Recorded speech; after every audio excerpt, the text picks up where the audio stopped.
안녕하세요. 네. 자, 오늘 계약 청론인데, 우리 교재 501쪽에 계약 체결상의 과실책임. 오늘 여기부터 진도죠? 네, 여기부터 할 건데, 지난주에 제가 약관 파트를 오래 꼽는 예상 문제라고 그랬어요. 그러면서 약관의 해석 원칙, 약관 작성자와 상대방 고객의 분쟁이 벌어지면 다음 같은 해석 원칙을 통해서 작성자들을 견제하고 상대방 고객을 보호하겠다. 그러니까 5가지 해석 원칙이 뭐가 있었죠? 어떻게 외웠죠? 축, 개통, 신고. 축, 개통, 신고. 축이 뭐였죠? 축소 해석의 원칙. 개는 개별 약정, 우선의 원칙. 개통, 통일적 해석의 원칙. 근데 신은 신의 성실의 원칙. 고는 고객에 유리하게. 애매한 조항은, 불명확 조항은 고객에 유리하게 해석하고 작성자한테 불리하게 해석한다. 그게 굉장히 중요한 파트였고, 자, 오늘 계약 체결할 책임은 별표 하나짜리예요. 별표 생각보다 총론에 5문제 나오는데 계약 체결할 책임은 최근에 한 6, 7년에 한 번 나오는 파트가 돼서 제일 우리가 계약 청론법에서는 출제율이 떨어지긴 해요. 그래서 용어만 간단히 볼 줄 알면 돼요. 그러면 계약 체결할 책임은 우리 민법 535조에 규정되어 있는데 언제 쓰는 용어냐? 저는 지금부터 대법원 판례에 따라서만 설명할 거예요. 우리 교재는 학설 얘기까지 나와요. 뭐 학설에 따르면 뭐 이런데, 판례는 이런데, 우린 판례만 기억하면 된다. 이 용어는 판례에 따르면 언제 쓰는 용어냐? 첫째, 계약 체결상의 과실 책임 문제가 인정되려면 요건이에요. 첫째, 두 사람 사이에 만약 갑과 을이 따르면 두 사람 사이 외견상 계약이 성립이란 말은 다른 말로 체결되었을 것. 일단 계약이 성립이 되어야 된다. 그러면 판례에 따르면 성립도 안 된 계약에서는 이 용어는 쓰는 용어가 아니고 일단은 성립이 되어야 된다. 계약이 성립이 되었을 것.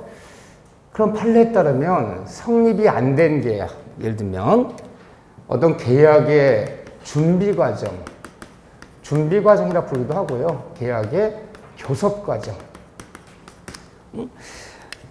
계약의 준비 과정에서 마치 계약이 체결될 것이라는 믿음과 신뢰를 부여해서 상대방 믿음과 신뢰에 따라 기다렸는데 아무런 정당 이유도 없이 계약 교섭을 중도에 부당 파기했다. 이런 식 문장이 나와요. 그러면 어쨌든 계약이 준비 과정에 부당 파기, 자 이런 거예요. 자, 어느 대학에서 교직원을 모집한다 해서 다들 이력서 제출하고 뭐 1차는 서류 전형, 2차 면접 전형 이런 거 통해서 최종 5명한테 합격 통지를 보냈어요. 보내놓고 일단 대기하라. 그러면 학교에서 곧 불러서 고용계약 체결하고 출근시킬 테니까. 합격 통지를 받았다는 것은 상대방이 믿음과 신뢰 부여한 거죠. 이제는 합격 통지 받았으니까 고용계약 체결되고 신뢰 부여했는데 한 열흘 기다렸는데 학교 측에 연락이 왔어요. 올해는 학교 측 사정으로 교직원을 뽑지 않게 되었다. 참 본의 아니게 미안하다. 앞날의 무궁한 영광을 안녕 이렇게 왔어요. 이 안녕으로 끝낼 문제냐? 그럼 이게 계약의 준비 과정 부당 파기 현상이에요. 계약이 체결될 것이라는 믿음과 신뢰 부여해서 기다렸는데 일방적으로 계약을 부당 파기했다. 이 경우에 대법원 판례는 계약 체결사의 과실 책임 문제를 이 경우에 인정하겠느냐 이 문제를 우리가 말하는 계약 체결상의 과실 책임을 져야 되는 거 아니냐 이 문제를 판례는 인정한다, 인정하지 않는다 결론이. 항상 우리 대법원 판례가 말하는 계약 체결 책임은 일단 계약 성립이 돼야 돼. 그럼 아까 좀 제가 얘기했던 그런 경우에는 뭐 신의칙 위반에 따른 손해배상, 뭐 불법 행위는 손해배상 이런 거 물을지언정 일단 성립이 안 된 계약에서는 이 문제 논할 필요 없다. 성립된 계약이 두 번째 원시적 원시적 불능이 되었을까? 원시적 불능. 계약 성립 당시에 성립은 되었지만 이미 성립 당시에 존재하지 않는 목적물, 이미 성립 당시에 이행할래야 이행할 수 없는 계약. 그런 경우 우리가 뭐라 부른다?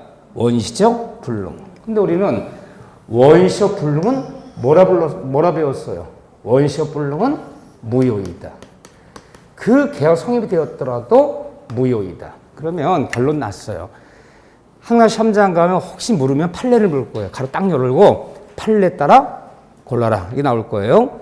그러니까 판례는 계약 체결상에 과신 용어를 쓰려면 세 단어 나와야 돼. 일단 성립이 되었을 것, 계약이. 성립된 계약이 뭐가 되었을 것? 원시적 불능이 되었어요. 그래서 그 계약이 뭐가 되었을 것? 무효가 되었을 것. 이 세 단어로 나올 때만 이 문제가 성립하지. 세 가지가 겹치지 않으면 계약 체결 문제는 쓰지 말라는 거예요. 판례는 이게 535조예요. 판례는 535조. 이거 외에는 일체 계약 체결 책임 인정하지 않는다. 딱 이것만 인정해요. 뭐 학설은 여러 가지 얘기해요. 경과실 원인으로 착오를 했을 때 계약 체결 책임이 어떻고 준비 과정에서 교섭이 어떻고 다 학설이야. 학설은 필요 없어요. 이 경우 쓰라는 거예요. 그러니까 계약은 무효가 되었어요. 계약은 무효가 되었지만 이때 계약 자체 무효였지만 일방이 보통 이 일방을 매도에 생각하시면 돼요. 매도인이 뭔가 타방한 부동산 매수를 생각하시면 돼요. 자, 내가 한번 예를 들어볼게요.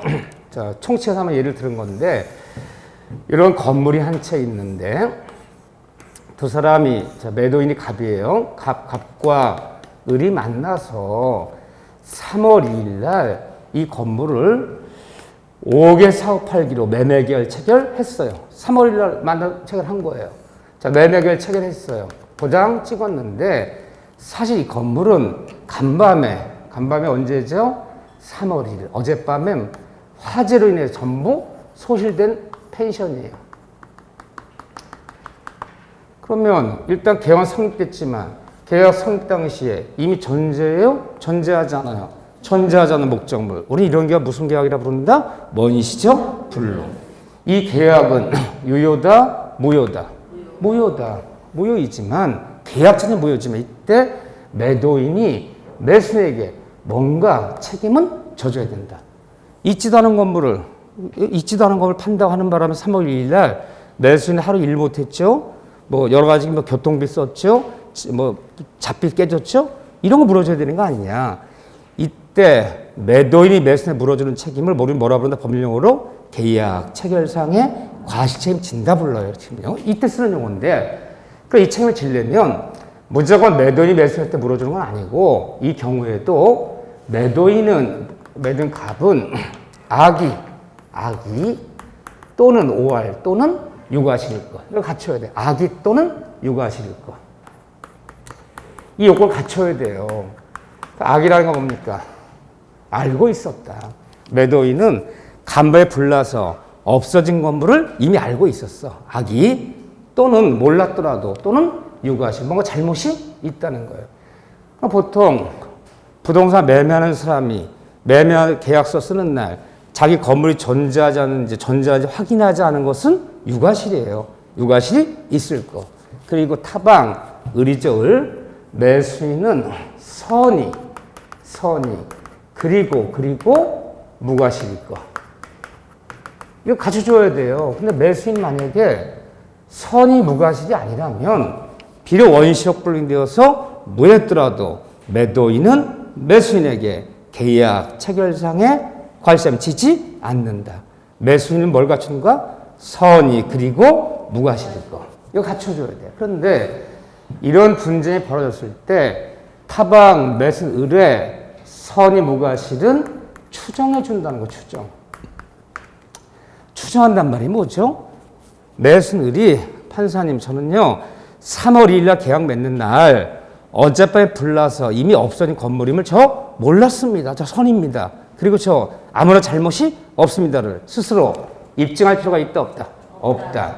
그러면 모든 입증 책임은 누가 지라는 거예요? 여기서 말하면 매도인 갑이지라는 거예요. 뭘 입증하라는 거예요? 판사님, 3월 2일 날 매매가 맺을 때 어젯밤에 불나서 없어진 건물임을 매수인도 알고 있었습니다. 매수인이 악이라는 증거 되겠습니다. 매수인 뭔가 잘못이 있습니다.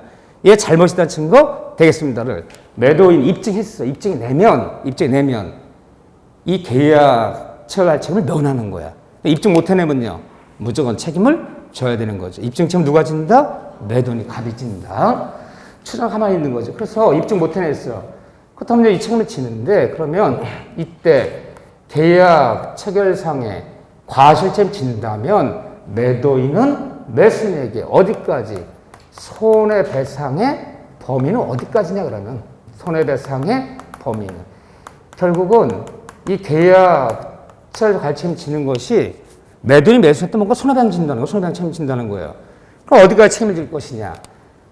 우리 민법을 공부하면요, 앞으로 인정 손해배상의 말이 잘 나와요.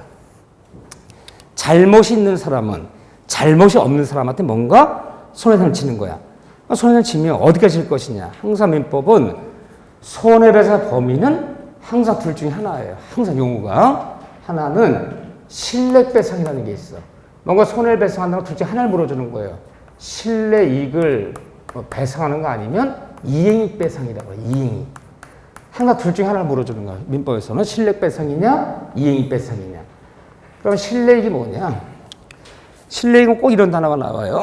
무엇을 믿었다. 믿었음으로 발생한 손실. 이게 난 3월 2일 날 유효한 계약을 믿었어. 그 믿었음으로 인해서 발생한 손실. 그걸 실례이익이라 불러요. 근데 실례이익은 아주 쉽게 얘기하면 이렇게 이해하셔야 돼. 부대비용 정도. 부대비용 정도 물어주는 게 항상 실례배상이에요. 예를 들면 3월 2일 날 있지도 않은 건물, 불나서 없었잖아요. 있지도 않은 건물 산다고 나오는 바람에 뭐 깨진 비용 좀 있어. 뭐 교통비 썼지, 밥값 썼지, 하루 일 못했지 등등의 잡비 깨진 거. 이런 잡비 정도, 부대비용 정도 물어주면 실례배상이라 부르는 거 항상요. 근데 이행이익배상은 말로 쓰자면 이런 식으로 써요. 네가 계약대로 3월 2일날 맺었어.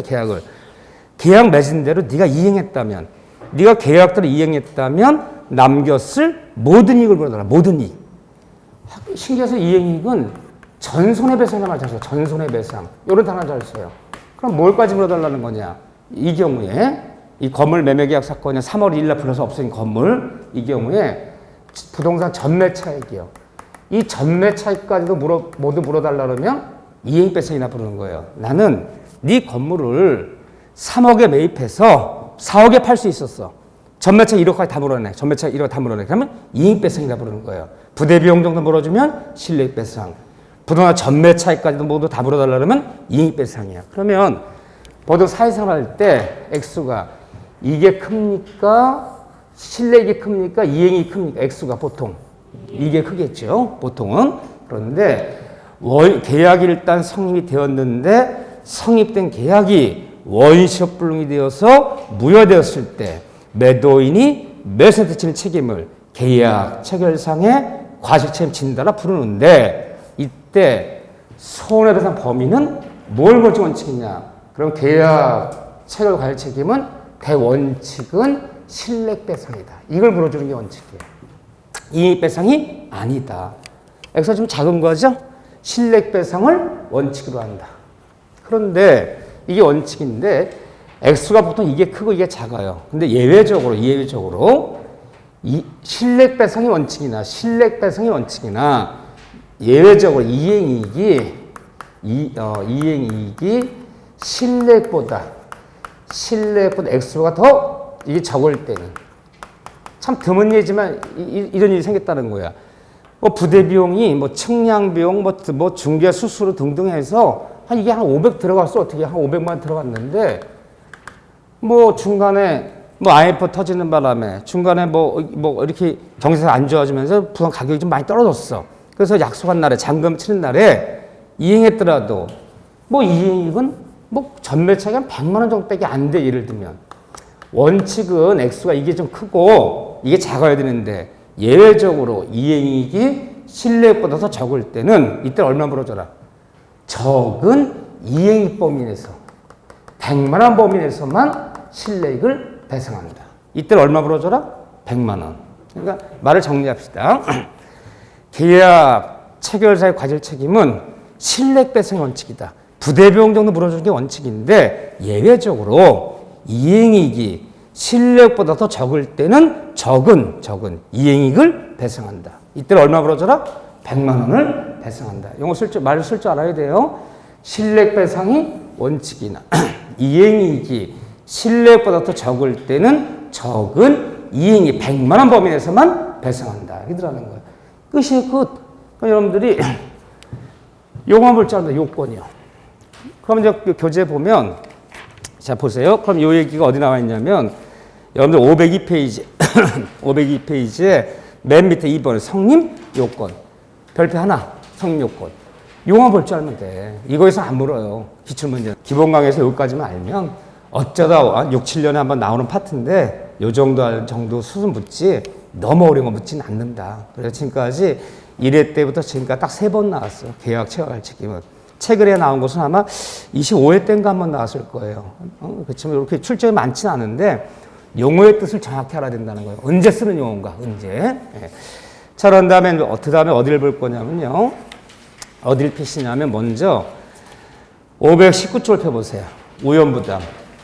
자, 우리 지금 한 것은, 계약 체결상의 과실 책임이라는 용어는 언제 쓰는 용어인가. 요거를 정리했어요. 요거. 어렵지 않아요? 그 다음에는 뭘 정리할 것이냐. 동시상배건 일단 건너뛰고 우연부담을 먼저 정리하고 우연부담을 왜 그러냐. 계약 체결자 관리 책임이란 우연부담은 서로 젓가락 두 짝이야. 서로 한 세트맨이야, 세트맨이요. 왜 세트맨인지 한번 그려볼게요. 거길 먼저 정리하려고 그래요. 그런데 그 우연부담은 별표를 3개 쳐야 돼요. 제목에다가. 양이 많지 않아요. 우연부담은 교과서양이 3페이지밖에 안 돼. 3페이지밖에 안 되지만 우리 중요한민법시험에 최근에 굉장히 중요한 부분이 됐어. 예전에는 이 동시행의 항변권이 훨씬 중요했어요. 지금은 거의 똑같이 중요해. 우연부담 과거에 잘 많이 안 나왔었는데 최근은 우연부담이 많이 나오기 시작했어요. 왜? 우연부담은 중개업을 볼 때 우리가 알아야 돼요. 좀 전에 배웠던 계약 체결 책임은 이런 일은 드물어. 있지도 않은 건물 불나서 없어진 건물을 매매하겠다. 보통 우리가 뭐 매매할 때는 가서 매수인이 현장 답사를 하고 뭐랄까요? 눈을 본단 말이야. 또 매도인도 이런 일은 드문 일이야. 근데 우연부담은 흔히 있을 수 있는 일이 돼버려요. 중개업무 보다 보면. 왜 그런지 한번 설명해 볼게요. 그러면 다시 한번 그림을 그려볼게요. 이게 왜 젓가락 한 세트인지. 자, 요 날에 건물 매매 계약 성립했어요. 자, 요 날에 건물을 사고 팔기로 하자. 자, 매도인 갑과 매수인이 경기도 양평에 있는 펜션 한 채를 3억에 사고 팔기로 하자라고 3월 2일 날 계약을 맺었어요. 계약을 맺었는데 계약 체결 전에 이미 3월 1일 날 화재가 나서 전부 소실된 건물이다. 그럼 간밤에 이미 불나서 없어진 건물을 3월 1일 날 화재가 소실된 건물을 사고 팔기로 했다. 무슨 불능? 원시형 불능. 좀 전에 봤잖아요. 원시형 불능은 비록 이 계약이 성립됐더라도 이 계약은 뭐다? 원시형 불능은 계약 자체가 무효이다. 무효이고 다만 매도인은 매수인에게 무슨 책임을 진다? 계약 체결상의 과실 책임 문제만 남는 것이다. 그러면 계약 체결 과실 책임 문제는 어디서 쓰는 용어예요? 원시적 불능이 되었을 때 쓰는 용어야. 그렇죠? 그런데 계약 성립 당시는 건물이 존재했어요. 그 계약 이행이 가능했는데 그 이행기 도래 전에 자, 요날 계약금 3천만 원 치르고 관행에 따라 나머지 2억 7천만 원은 약 한 달 뒤에 4월 2일 날 치르기로 하자. 이게 계약 조건이에요. 이때 잔금 치르기로 하자. 나머지 이 잔금을 치른 날을 우리 민법은 뭐라 부른다? 잔금 치른 날을 이행기라 불러. 이행기를 정했어요. 계약이 성립된 후에 그 이행기 도래 전에 성립 당시는 존재했으나 그 이행기 도래 전에 굳이 말하자면 뭐 3월 30일 합시다. 잔금치기 2, 3일 전에 이 매매 목적물이 화재가 나서 모두 소실됐어요. 이럴 수도 있는 거요? 없는 거요? 있어요. 우리나라 거래 관행이 계약서 쓴다 바로 잔금 치르고 등기 넘기는 게 관행이 아니야. 보통 건물 같은 경우 뭐 한 달 정도, 토지 같은 경우는 막 2달씩 늘어지는 경우도 있어요. 막 2달씩 이렇게요. 그래서 잔금 치르 3일 전날 화재로 전부 소실돼 버렸다. 그럼 이런 불능을 우리 뭐라 불러요? 후발적 불능이라 불러요. 원시적 불능, 후발적 불능. 후발적 불능이라 불러요. 근데 후발적 불능인 이 건물 매매 계약은 계약 자체는 유효다, 무효다. 계약 자체는 유효하다는 거예요. 원시적 불능 계약 자체가 무효이나 후발적 불능은 유효하다. 계약 자체는 유효한 거야. 유효한데 이날 4월 2일 날 매도인이 매수인에게 건물을 명도 인도할래야 인도할 수 있어 없어요? 인도할 수 없잖아요. 불러가 없었잖아요. 자, 이런 문제인데 후발적 불능 계약자는 유효하지만 그 원인을 따지는 거야. 이 원시적 불능 원인은 안 따져요. 왜 3월 1일 날 계약 맺었는데 3월 1일 날 간밤에 불나가 없어졌는가? 그 불나가 원인을 묻지 않아. 뭐 매도인 잘못이었던 천재지변도 묻지 않는데 후발적으로 원인을 꼭 따져보는 거야. 계약 자체는 유효한데 이행할래 이행할 수가 없잖아 이날에요. 그럼 원인을 따져봤더니 이것이 만약에 그 원인이 매도인의 잘못으로 이런 일이 벌어졌다. 이 매도인을 부동산 매매 계약에서 즉 건물이 불나서 없었다. 이 목적물이 없었단 말이에요. 이때 매도인을 채무자라 불러요? 채권자라 불러요? 매도인을 채무자라 불러요. 매도인을. 매수인을 채권자라 불러요. 헷갈려요? 안 헷갈려요? 헷갈려주고 우리가 사실생활 때는 돈 빌려준 사람은 채권자, 돈 빌려간 사람은 채무자 그렇게 알고 있어. 근데 채권자니 채무자는 묻는 대상물에 따라서 달라질 수 있는 거야. 지금 매매한 건물이 문제인데 건물. 그러니까 매매한 건물에 관해서는 누가 의무가 있는 거야? 그렇죠. 매매한 건물에 대해서는 매도인이 매수한테 의무가 있는 거예요. 약속할 때 물건 인도해줄 의무가 있잖아. 그럼 만약 인도해줘 매도인한테 물건 인도해달라 요구할 권리가 있잖아. 그러니까 매매 목적물에 관해서 매도인이 채무자고 매수인 채권자 되는 거고 매매 대금은 어떻게 대금 3억 원. 매매 대금은 누구한테 이행할 의무가 있는 거야? 매수인이 매도인한테 이행할 의무가 있잖아. 그러니까 매매 대금을 물으면 매수인이 채무자고 매도인이 채권자 되는 거야.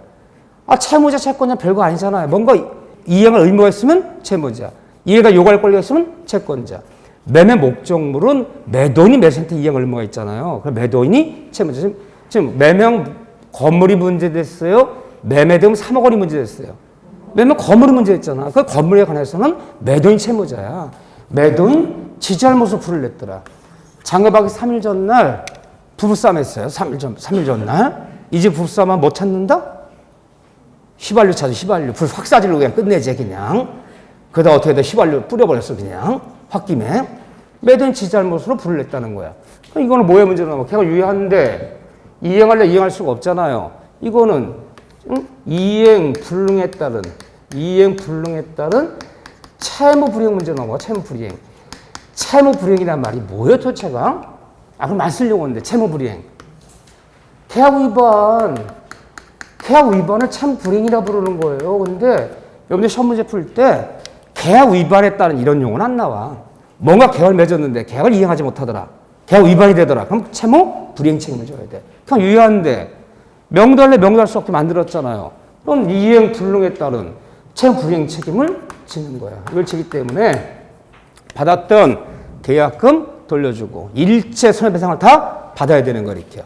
그런데 채무자 잘못 없이, 얘 잘못 없이 이런 일이 생겼다. 얘 잘못 없이.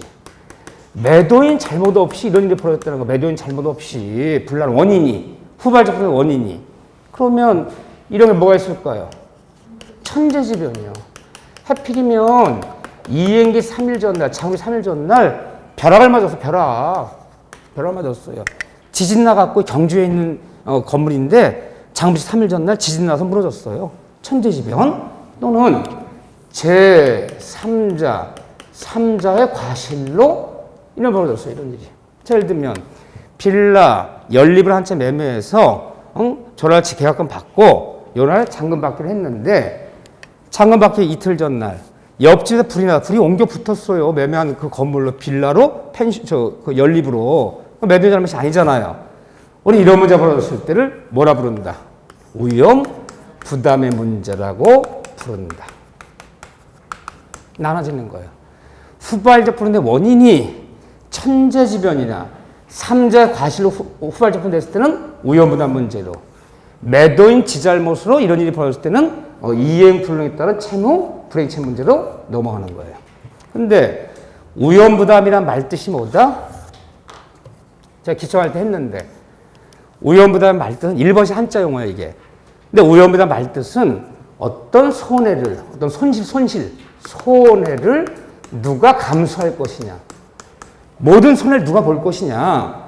그 손해를 감수하는 사람, 손해 보는 사람을 위험 부담 진다라 부르는 거예요. 모든 손실을 누가 볼 것이냐. 우리 민법은 이 위험 부담이 530조, 538조 두 조문이 있는데 우리 민법은 모든 위험 부담은 채무자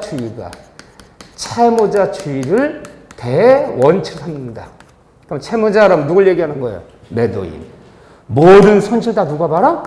매도인이 보라는 거예요. 이게 원칙이라는 거예요. 왜 매도인이 보나요? 받았던 계약금 3천만 원 어떻게 돼? 3천만 원은 돌려주고, 잔금 받아 못 받아요?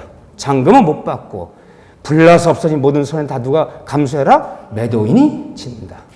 그 매도인이 손해를 감수하는 것을 매도인이 위험부담 짓는다. 그 매도인을 뭐라 부른다? 채무자가 위험을 지는 것을 원칙 삼는다. 스토리는 요 얘기예요. 자, 이때 발생한 문제인데 한두 가지 이제 적어볼게요. 여기서는 이 문제가, 후발적 불능에서는 위험 부담 문제가. 이걸 딱 나눌 줄 알아야 돼, 이렇게요. 그럼 한번 이제 다시 한번 이제 스토리를 알았기 때문에 다시 한번 제가 적어볼게요. 첫째, 이제 시험 문제 이런 거 갖고 묻는 거예요. 위험 부담에 관해서 이제 한두 가지 주의할 문제 적어볼 거예요. 근데 교재 옆에 제목 옆에다 적으세요. 최근에 여기가 잘 나와요. 일단 위험 부담은 어디서 발생하는 문제냐 그러면 쌍무계약이야. 쌍무계약에서 이 문제가 발생하지 일방만 의무를 지는 편무계약에서는 이 문제가 발생하지 않아요. 쌍무의 특징이야. 쌍무계약의 특징이다. 그래서 쌍무계약에서 뭐라 부르냐, 위험부담을. 쌍무계약에서 이렇게 불러요. 이제 법률 용어를 쓸 줄 알아야 된다는 거예요. 그들은 민법 학자들 용어를 묻지 이야기를 묻지 않잖아요. 이 위험부담을 쌍무계약에서 채권 채무의 존속상의 견현성이다 이렇게 불러요. 이렇게 불러요. 존속상의 견현성. 이 쌍무계약은 계약이 체결된 후에 쌍방이 의무를 지는 쌍무계약은 채권 채무의 발생, 어떤 채권의 발생, 채권 채무 이행, 채권 소멸, 이 세 가지 채권 발생, 이행, 소멸이 운명을 같이 한다는 거예요. 자, 하나 예를 들어 볼게요. 자, 매매계약이 쌍무계약이야. 응? 매도인은 물건을 인도해 줄 의무가 있고 매수는 대금을 지급하는 거야. 쌍방 의무를 부담하잖아요. 근데 쌍무계약은 한쪽 사람, 일방의 채무가 성립하여야 타방의 채무도 성립한다. 일방의 의무가 성립하여 타방의 의무도 성립한다는 거예요. 매도인이 목적을 인도 의무가 성립하여야 타 매수인도 대금 지급 의무가 성립하는 거야. 이게 공평하다는 거예요. 또 쌍무는 이행상의 견현성. 한쪽 사람 이행을 제공할 때까지 타방도 이행을 거절하면서 같이 이행하자. 그러면 매도인이 매매 목적물 명도, 인도해 주는 거야. 매수 대금을 지급하는 것은 같이 이행하자. 이행상의 견현성을 부르는 거예요. 또 쌍무계약은 한쪽 사람 채무가, 일방의 채무가 그 사람 잘못 없이 소멸을 하면 타방의 채무도 함께 소멸된다. 이게 공평하다는 거예요. 그러면 이 경우에 지금 잔급체 3일 전날 벼락 맞아서 지진 나서 매매 목적물이 모두 멸시돼 버리면 그러면 매도인은, 자 여기서 매도인이에요. 매도인 갑은 매수인에게 매매 목적물 인도 의무가 있는 거예요? 소멸하는 거예요? 소멸해요. 왜 소멸합니까? 얘 잘못이 아니잖아. 아니 3일 전날 지진나 무너진 걸 나보고 어떡하라고. 응? 그럼 매도인 잘못이 아니기 때문에 매도인은 이날에 4월 2일 날 매수인에게 건물 인도묘가 없어지는 거야. 그러면 타방인 매수인의 대금, 지급 의무가 어떻게 되는 거예요? 함께 소멸되는 거지. 이게 공평하잖아요.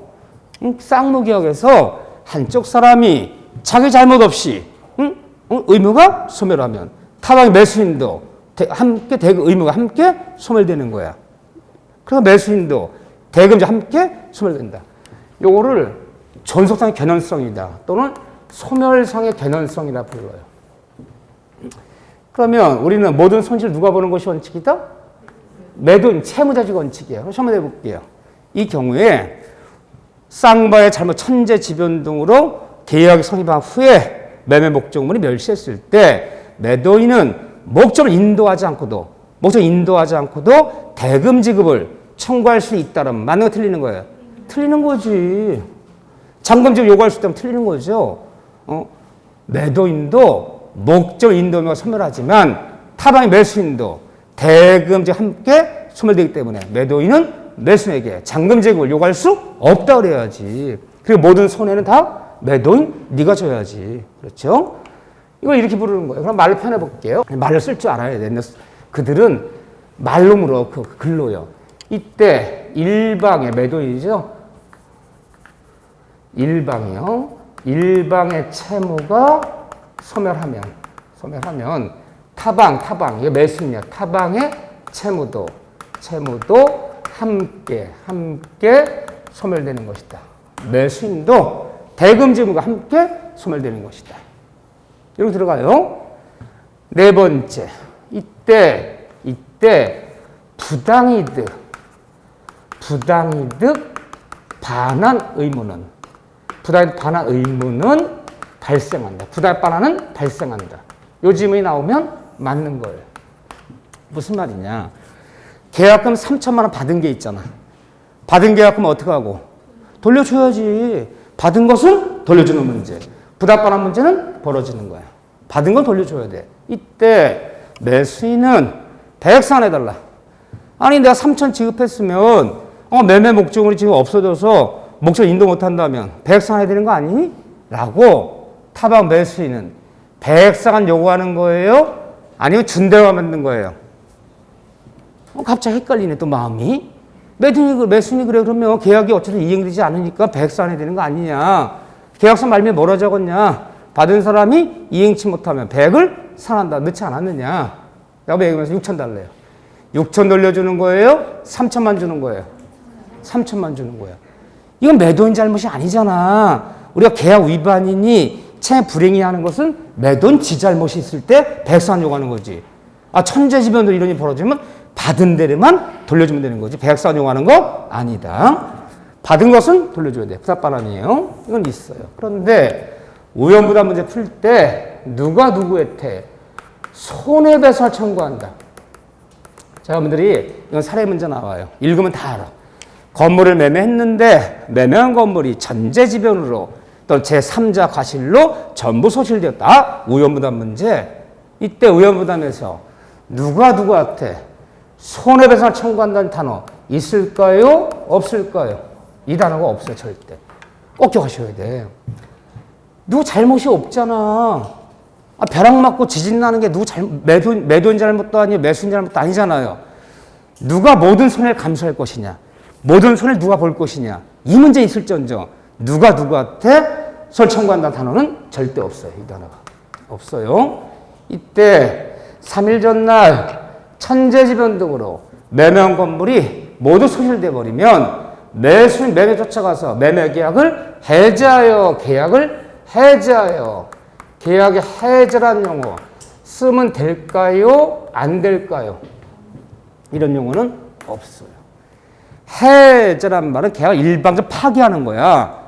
나 몇 월치 맺은 게 오늘부로 계약 파기한다. 계약 파기란 말은 없어. 자, 우연부담 문제 절대 쓰면 안 되는 단어. 무슨 단어 쓰면 안 된다? 손해배상 문제 풀 때 누구 잘못이 아니기 때문에 누가 누구한테 계약을 파기한다, 해제한다는 말은 없어요. 이런 용어 쓰고 절대 안 돼요. 그런데 부달반환이라는 용어는 쓸 수 있어 없어요? 있어요. 받은 계약금 있다면 받은 것은 돌려주고 잔금은 못 받고 불나서 없어진 모든 손실은 다 우리는 매도인이 진다. 받은 거 돌려줘야지 계약금. 자, 이 과정에서 잘 봐보세요. 7번째. 객관식 문제 맞춰서 보는 거야 우리는. 이 과정에서 우리는 대원 판례가 불나서 없어진 사건이요 천재지변 등으로 대상 청권이 인정된다. 대상 청권이라는 용어 또는 대상 청권을 선택할 수 있다. 인정된다. 선택할 수 있다. 이 지문은 맞는 지문에 쓸 수 있는 용어예요. 쓰는 용어, 못 쓰는 용어. 이게 무슨 말이냐 이게. 응? 자, 건물을 매매했는데 잔금 치를 3일 전날 천재지변 등으로 매매한 건물이 불나서 없어졌어요.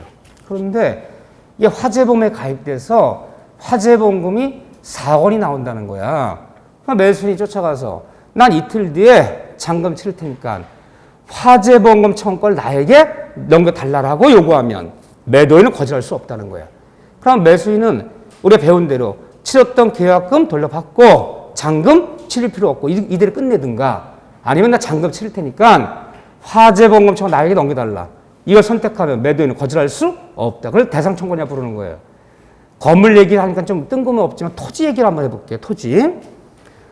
자, 임야 5,000평을 5억에 사고 팔기로, 10억에 사고 팔기로 하죠. 계약을 맺었어. 그 관행에 따라 계약금 약 10% 1억 취급하고 그런 다음에 잔금 9억 원을 2달 뒤에 치르기로 했어. 3월 2일 날 계약 맺었는데 잔금 5월 2일 날 치르기로 하자.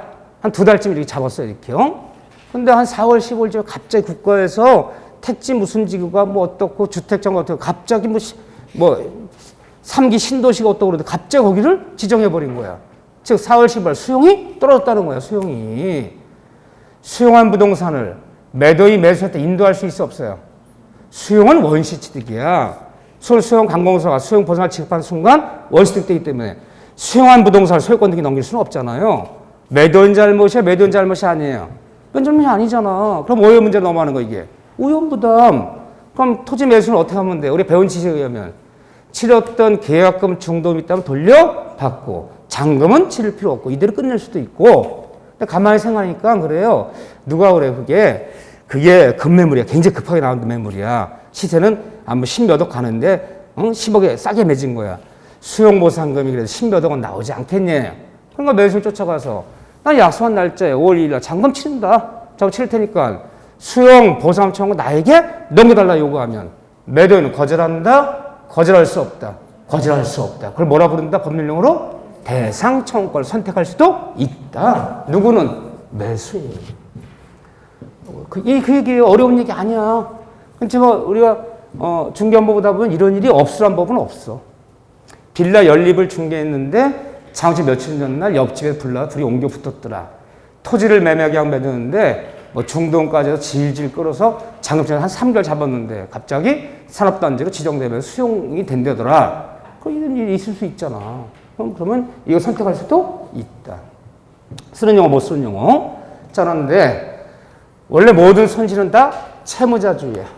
우리는 채무자가 모든 걸 손해를 보고 끝내는 것이 원칙인데 다음 같은 경우는 예외적으로 용어 기억하시고 적어놓으셔야 돼. 다음 같은 경우는 채권자주의로 전환되는 예외가 있다. 다음 같은 경우는 채권자주의로 전환된다. 전환되는 예외. 자, 어디냐면 자, 우리 교재에서 어디를 피시냐면 521쪽 3번 예외 채권자 우여부담제 별표 2개. 다음 같은 경우는 채권자주로 전환된다. 채권자주로 전환된다는 것은 모든 손실을 다 누가 보라는 거예요. 쉽게 얘기하면. 그렇죠. 매수인이 모든 손해를 감수하라는 거야. 이 경우는.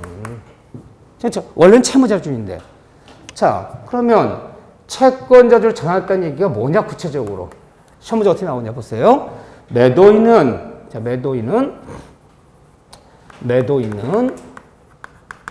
목적물을 매매한 목적물을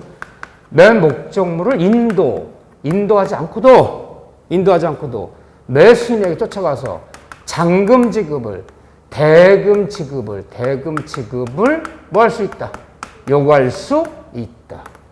그러면 매수인은 매매 목적물을 명도받지 못하더라도 잔금 치러야 된다. 모든 손실 누가 봐라? 매수인이 봐라. 매수인 본다는 얘기가 이거예요. 매매한 목적물 건물을 명도받지 못했더라도 잔금 치러야 된다. 말을 편할 때 채권을 전환했다는 얘기는 매도인은 목적을 인도하지 않고도 잔금 지급 요구할 수 있다. 모든 손실을 다 매수해야 되기 때문에 어떤 경우냐? 세 가지 경우. 교과서는 지금 두 가지만 나와 있어요. 이게 교과서에 빠졌어요. 쌍방간에 특약이 있다면 오염은 채권에 전환될 수 있다. 특약이 있다. 왜 그러냐면 후발적 분이 되었을 때 천재지변대 목적 멸시했을 때 모든 손실은 채무자 진다는 채무자 위험부담 주는 임의정, 강의정이 아니야. 특약이 있다면 채권자주로 바꿀 수 있어요. 특약 한번 넣어볼게요. 건물 매매하면서 계약서 말미에 3월 2일 날 매매계약 맺으면서 잔금은 4월 2일 날 치르기로 하자. 계약서 쓰면서 단 특약상 매매 목적물 명도시까지 또 매매 목적물 인도시까지 모든 위험부담은 채권자가 지기로 한다. 라고 썼어. 명도시까지 모든 위험부담은 채권자 지기로 한다. 썼는데 잔금치 2, 3일 전날 벼락 맞았네.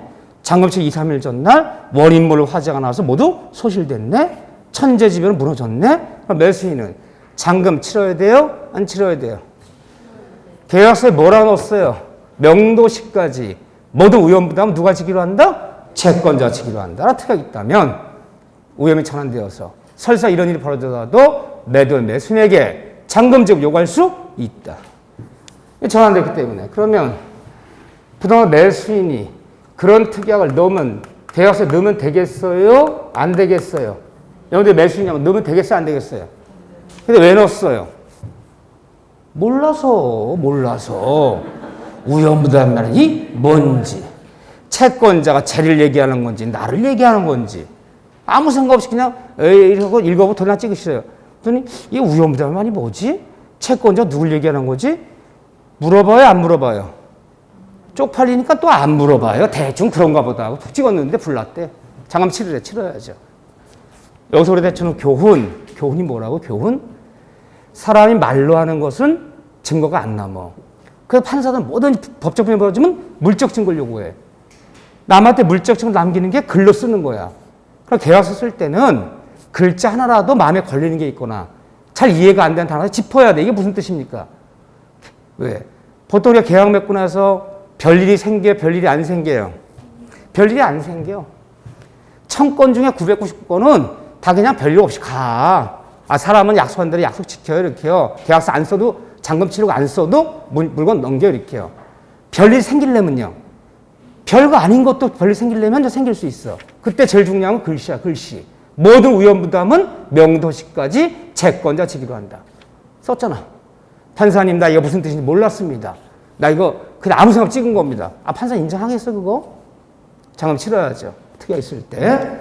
또 하나는 우리가 주는 교훈이야. 그래서 계약서 쓸 때 제발 글자 같은 거 꼼꼼하게 읽어보고 해야 돼. 왜? 항상 법이라는 것은 뭔 일이 생겼을 때 만약을 대비하는 거지 별일 없을 때는 돈 1000만 원 빌려줘. 차용증 안 써도 다 돈 갚어. 차용증 써도 안 갚으려면 또 안 갚아 죽어도 또. 그렇지만 어쨌든 나중에 우리가 문제되는 건 물적 증거야 이렇게요. 항상 그래서 그런 습관을 가져야 된다. 특이하게 두 번째는 채권자 수령 지체 중에 이런 일이 벌어지면 위험부담이 전환돼요. 채권자 수령 지체가 뭐냐? 아주 쉬운 얘기를 하면요. 이 매수인이 약속한 날짜 잔금 지급이 연체되는 와중에 이런 일이 벌어졌어요. 원래 잔금은 3월 25일 날 치르기로 한 거야. 계약서에 이게. 3월 25일 잔금을 못 치렀어. 매수인이. 매도인이 너무 죄송합니다. 오늘 계약서라면 이해하는 날인데 잔금 마련이 안 됐습니다. 며칠만 좀 말미를 주세요. 그 원래 3월 20일 잔금 치른 날을 매수인의 잘못으로 잔금을 연체되는 와중에 4월 2일 날 벼락 맞아갖고 불 나버렸어. 잠깐 치러야 돼, 안 치러야 돼? 치러야 돼. 원래대로 하면요. 3월 25일부로 위험이 넘어간 건데.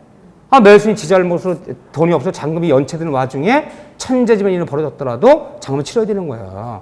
원래대로 하면 3월 25일로 넘어간 거잖아요. 그러면 매도를 목세 명도하지 않고 잔금을 요구할 수 있어, 없어요? 있지. 세 번째는 채권자 기책 사유로, 지 잘못으로, 채권자 잘못으로 이런 일이 벌어졌다. 자, 이게 펜션인데 잔금은 4월 2일 날 치르했는데 이게 공실이야. 그래서 매도인 씨, 내가 4월 2일 날 잔금을 치를 테니까 공실이니까 3월 27일 내가 수리 좀 하고 미리 좀 들어오면 안 되겠습니까? 빈집이니까 그렇게 하세요. 그래서 잔금 칠 전에 미리 명도 받아서 매수인이 장판하고 도배하고 주방 고치고 등등 수리 좀 하려고 3월 27일 날 수리했어. 하다가 봤더니 벽난로가 있어요. 이 매수인의 로망이 뭐였죠? 그래요. 언덕 위에 하얀 집에 빨간 지붕에 벽난로 피고 있는 집. 이게 로망이었어. 여보, 내 로망이었는데 벽난로를 한번 펴봅시다. 오랫동안 안 썼나 봐. 아무 불이 안 펴져요. 휘발유 조금만 뿌리고 한번 불 붙여, 장작에다가.